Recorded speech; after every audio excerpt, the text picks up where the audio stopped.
Greetings, fellow humans, and welcome to another morning coffee fueled JD video. This is actually video number 2 of Nano Estrada. I have a little list of things that I'd like to share with you, but oh yeah, first, yeah, that's how intense Nano Estrada is. I'm with my computer. I will do a little writing before work. Not much because I do have to get to work. And I do have work. So this is the fun part of NaNoWriMo for people with a full-time job. That said, go Cubbies. I can't say that I'm a huge baseball fan. I did know that I had to watch last night's game. When I was a kid, I did watch a lot of baseball with my grandpa.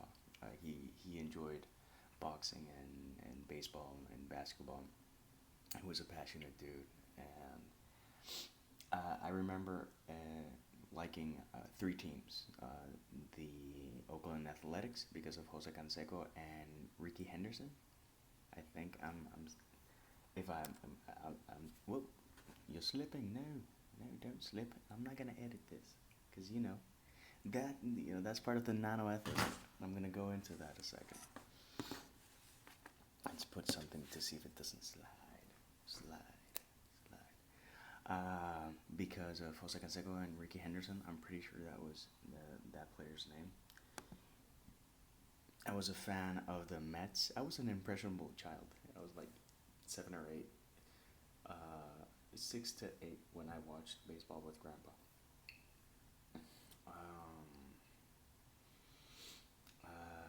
I like the Mets because of Howard Johnson and his wonderful beard, red beard, and I was a fan of the Cubs because of Darryl Dawson and really weird batting style.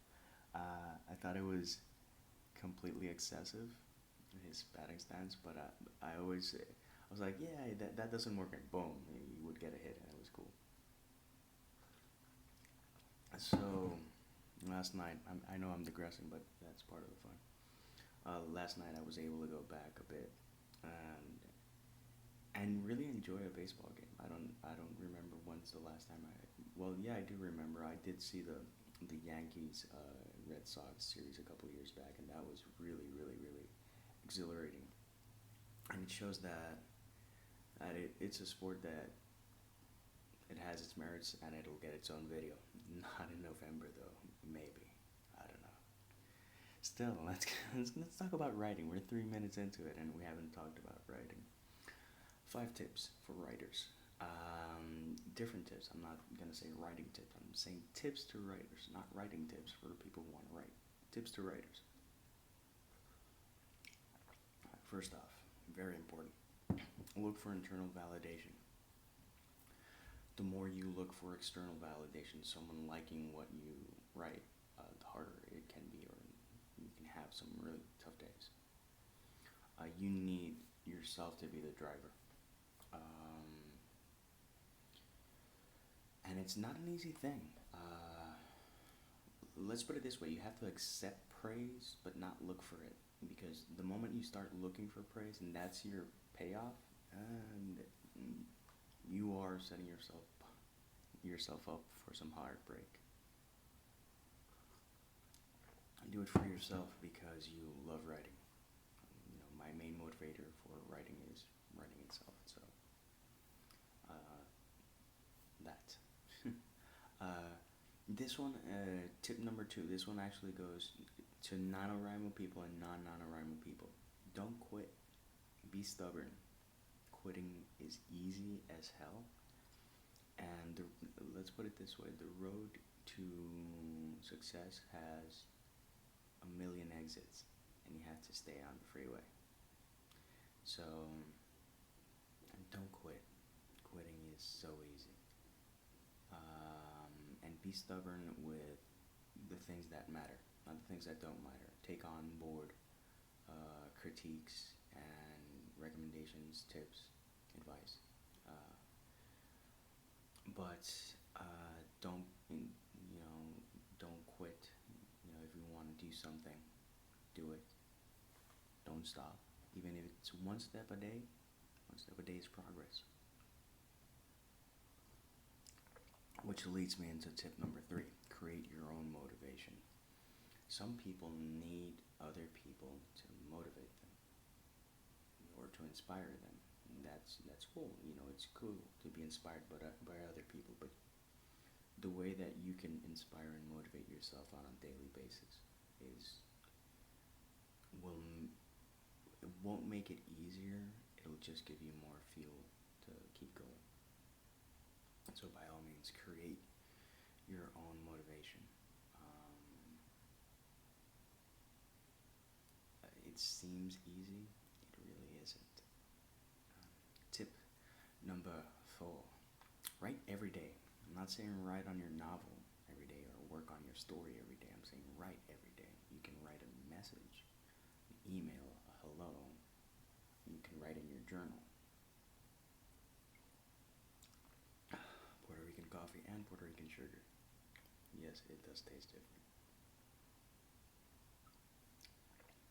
But, going back, write every day. Write on your blog, write a tweet, write something. Because that way you create momentum. And it's something I've mentioned before. And momentum is key in writing. You don't always have to work on a specific project, but you always have to work. You always have to be doing something because it keeps you fresh and alive and always engaged. I always have several projects because if I'm not engaged in this one, I can be engaged either in this one, or in this one, or in this one, or in this one. I'm going to do a rundown of the current projects so you see what I mean. But really, write every single day. Some people will say, oh, you got to stick to that story, you got to break that blog, etc. That's not my style. That's not what I'm going to say. That might work for you. In my case, I write every day. I take the time to check my Facebook, see whose birthday it is, and write a message. I rarely write on people's walls because I don't need anyone to know that I said happy birthday. I want the person to know that they mean enough to me that I took time to write a message and write a real message. Not happy birthday, to write a message that could only be understood by them. That can only be for them. Some people say it's a waste of time. I think it reflects who I am, and I value time and interpersonal relationships, and it keeps me alive in writing. Some days you don't want to write anything, but you can see it's someone's birthday and say, oh, let me write something and say hi. Why not? And be creative about it. There's no reason not to be. My final tip for writers with coffee in my system: write for you first. You can write for others, but you have to write for you first, then others. It's not that you're not supposed to take into account your audience, but they can't be your primary audience. The primary audience is you. If you enjoy what you're writing, someone else is going to enjoy it.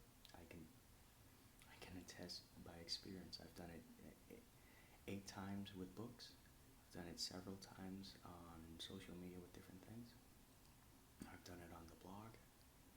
Done it on several blogs and visiting blogs, etc. Write something that you like, you believe in, and you enjoy, because that enjoyment is gonna come forth. People are gonna feel it. People are gonna read it between the lines. So yeah, this is my sleep-deprived post-cup victory video. By the way, congratulations to the Indians. It was a hell of a game. I would have been also very happy if the Indians won, to be honest, because I think it was a great dramatic series in that sense that they really wanted it. And you have Major League on one side, and you have the memory of Harry Carey on the other. But Cubs won it. So with those tips, with this positive feeling, and for the Cubs and Cubs fans, and gratitude for the Indians and the Indians fans, peace, love, and